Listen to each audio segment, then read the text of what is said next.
বন্ধুরা, এই মানুষটাকে আপনারা অনেক দিন আগে দেখেছেন, কিন্তু এই অনেক দিন পর আজকে প্রথম আবার দেখলাম হঠাৎ করে কর্মকার মেডিকেল হলের সামনে। আর উনি সেই বিখ্যাত দোতারা বাদক এবং গায়ক।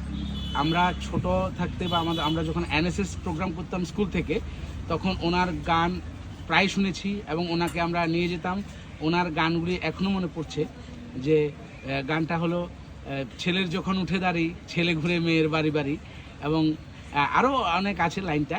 এবং উনি নিজে স্বরচিত গান বাঁধেন নিজে, আর নিজে গান করেন। এবং ওনার গানগুলো যে শুনেছে ও কখনো ভুলতে পারবে না যে উনি কি গান বেঁধেছেন। এবং উনি অনেক পুরস্কৃতও হয়েছেন বিভিন্ন জায়গায়।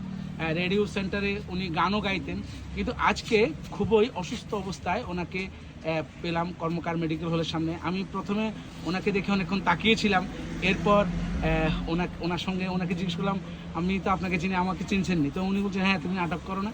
তো এই রকম লোকদের আস্তে আস্তে আমরা ভুলে যাচ্ছি। এখন হঠাৎ করে আমি দেখলাম, কিন্তু ওনার বাড়িটা আমি এখনও চিনি না, তাই ওনার বাড়িতে যাওয়া হয়নি। কিন্তু আজকে হঠাৎ হয়তো ভাগ্য সুপ্রসন্ন আমার যে ওনার সাথে আমার দেখা হয়ে গেল।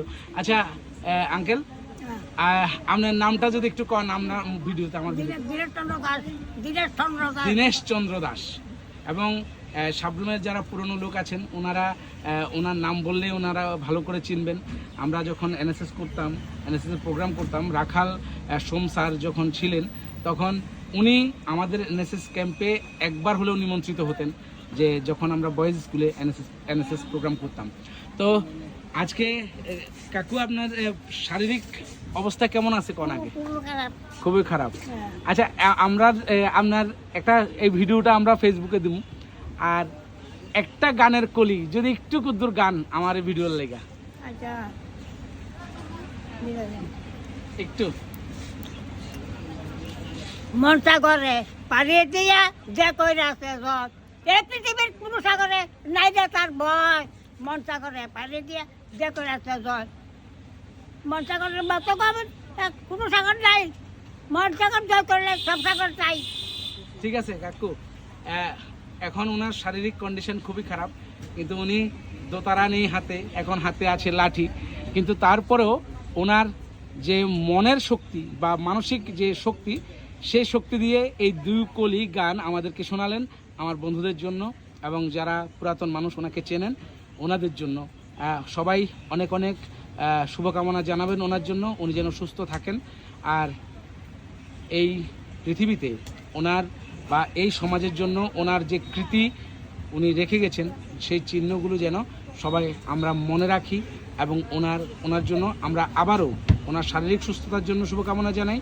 এবং ওনার এই গানগুলো একটা অমূল্য সম্পদ, এবং ওই অমূল্য সম্পদ যেন আগামী দিনে ওনার স্বরচিত গানগুলো যেন একটু কেউ ছাপানোর ব্যবস্থা করেন। আচ্ছা, আপনার গানগুলি কি কেউ ছাপাইছে? আপনার কাছে আছে এখনো? আমার গান আমি চুপ করছি, আর সব কিছু কই গেছে। আমি দিবি হাসপাতাল হলে কিন্তু কই গেছে, কই গেছে বলতে কেউ নিয়ে গেছে?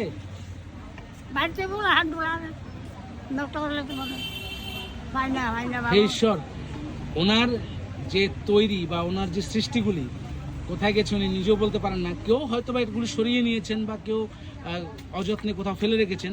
তারপরে বলবো, যদি কেউ এই ভিডিওটা পেয়ে থাকেন, যদি ওনার এই সৃষ্টিগুলো যদি কেউ পেয়ে থাকেন বা কেউ যদি নিয়ে থাকেন, অবশ্যই আপনারা ওনার নামে অন্তত এই গানগুলো যেন ছাপান। ওনার গানগুলো বাস্তবমুখী এবং এই সমাজ জীবনের উপর নির্ভর করে এই গানগুলি উনি নিজে রচনা করেন এবং নিজে সুর করতেন।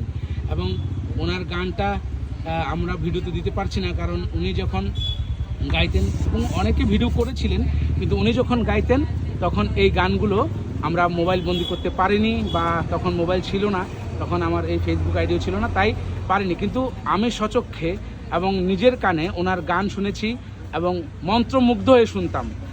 এরকম শিল্পীরা আসলে আমাদের সমাজের সম্পদ, এবং ওনাদের এই সমস্ত স্মৃতি যেন আমরা চির অমলিন করে রাখতে পারি, সেজন্য সবাই উদ্যোগ নেবেন। এবং ওনার জন্য অনেক অনেক শুভকামনা জানিয়ে আজকের এই ভিডিও এখানে শেষ করছি। সবাইকে অনেক অনেক ধন্যবাদ এই ভিডিওতে পাশে থাকার জন্য। ভালো লাগলে অবশ্যই শেয়ার করবেন, লাইক করবেন, আর অবশ্যই কমেন্ট করবেন। ধন্যবাদ সবাইকে। ভালো থাকেন দাদু।